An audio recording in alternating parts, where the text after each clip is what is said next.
Hi friends, welcome to Surya's kitchen. இன்றைக்கி வீடியோவில் இட்லி தோசைக்கு சட்டுன்னு ஒரு 10 நிமிஷத்தில் சூப்பரான தக்காளி குருமா எப்படி செய்கிறதுன்னு தாங்க பார்க்க போகிறோம்.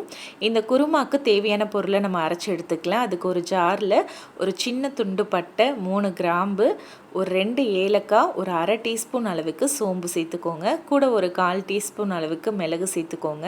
1 இன்ச் அளவுக்கு இஞ்சி, ஒரு 4-5 பூண்டு பல் சேர்த்துக்கோங்க. இது கூடவே 2 டேபிள் ஸ்பூன் அளவுக்கு தேங்காய் துருவல் சேர்த்துக்கோங்க. கூட ஒரு 3 டீஸ்பூன் அளவுக்கு பொட்டுக்கடலை சேர்த்துக்கோங்க.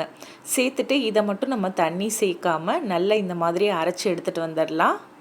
இந்த மாதிரி நீங்கள் அரைச்சி எடுத்துகிட்டு இப்போ இது கூட ஒரு 4 மீடியம் சைஸ் தக்காளி பழம், நல்ல பழுத்த தக்காளியாக எடுத்துக்கோங்க. கட் பண்ணி சேர்த்துட்டு இதையும் நம்ம அரைச்சி எடுத்துக்கலாம். தண்ணி எதுவும் சேர்க்க தேவையில்லை, தக்காளியில் உள்ள ஈரப்பதமே போதும். நல்லா நைஸாக அரைச்சி எடுத்து வச்சுட்டு இப்போ நம்ம அடுப்பில் ஒரு குக்கர் வச்சுட்டு ஒரு 2 டேபிள் ஸ்பூன் அளவுக்கு எண்ணெய் ஊற்றிக்கலாம். எண்ணெய் சூடானதும் ஒரு அரை டீஸ்பூன் சோம்பு சேர்த்துருங்க. சோம்பு பொரிஞ்சதும் ஒரு மீடியம் சைஸ் பெரிய வெங்காயம், 2 பச்சை மிளகாய் கீரி இந்த மாதிரி வெங்காயத்தை நல்லா கட் பண்ணி சேர்த்துக்கோங்க. இப்போ நம்ம இது கூட ஒரு கொத்து கருவேப்பிலை சேர்த்துட்டு இந்த வெங்காயத்தை கொஞ்சம் நிறம் மாறி வர வரைக்கும் வதக்கி எடுத்துக்கலாம். இப்போ வெங்காயம் நல்லா வதங்கினதும் இதில் நம்ம ஒரு 1/4 டீஸ்பூன் அளவுக்கு மஞ்சள் தூள், கூட 1 டீஸ்பூன் அளவுக்கு சாம்பார் தூள் சேர்த்துக்கோங்க. இல்லைன்னா குழம்பு மிளகாய் தூள் நீங்கள் சேர்த்துக்கலாம். கூட ஒரு அரை டீஸ்பூன் அளவுக்கு தனி மிளகாய் தூள் சேர்த்துக்கோங்க. காரம் கொஞ்சம் அதிகமாக வேணும்னா நீங்கள் 1 டீஸ்பூன் அளவுக்கு தனி மிளகாய் தூள் சேர்த்துக்கோங்க. இப்போ நம்ம இது கூட அரைச்சி வச்சுருக்க மசாலா விழுதை சேர்த்துக்கலாம். சேர்த்துட்டு நல்லா கலந்து விட்டுருங்க. ஒரு 1 நிமிஷம் மட்டும் இது கொதிக்கட்டும். 1 நிமிஷம் கொதிச்சதுக்கப்புறமா நம்ம இதுக்கு தேவையான அளவுக்கு தண்ணி சேர்த்துக்கலாம்.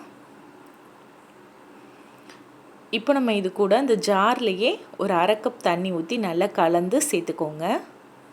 இப்போ அதை நம்ம கலந்து விட்டுட்டு தேவையான அளவுக்கு தண்ணி ஊற்றிக்கலாம்.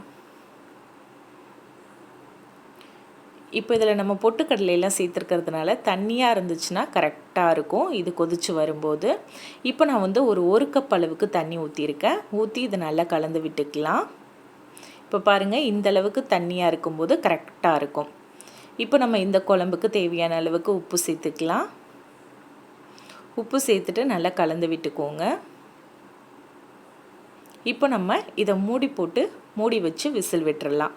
நீங்கள் இந்த மாதிரி குக்கரில் செய்யும்போது ரொம்ப ஈஸியாக சட்டுன்னு ஒரு 10 நிமிஷத்தில் வேலை முடிஞ்சிடும்.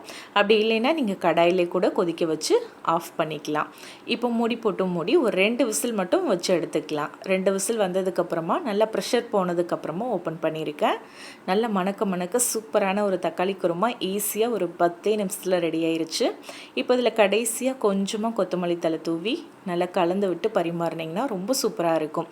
இது இட்லி தோசைக்கு மட்டும் இல்லை, சாதத்துக்கு கூட ரொம்ப நல்லாயிருக்கும். ஸோ கண்டிப்பாக ட்ரை பண்ணி பாருங்கள். ட்ரை பண்ணிவிட்டு எப்படி வந்ததுன்னு கமெண்ட்டில் சொல்லுங்கள். இந்த தக்காளி குருமா ரெசிபி உங்களுக்கு பிடிச்சிருந்தா லைக் பண்ணி ஷேர் பண்ணுங்கள். சப்ஸ்கிரைப் பண்ணலைன்னா சப்ஸ்கிரைப் பண்ணிக்கோங்க. தேங்க்யூ.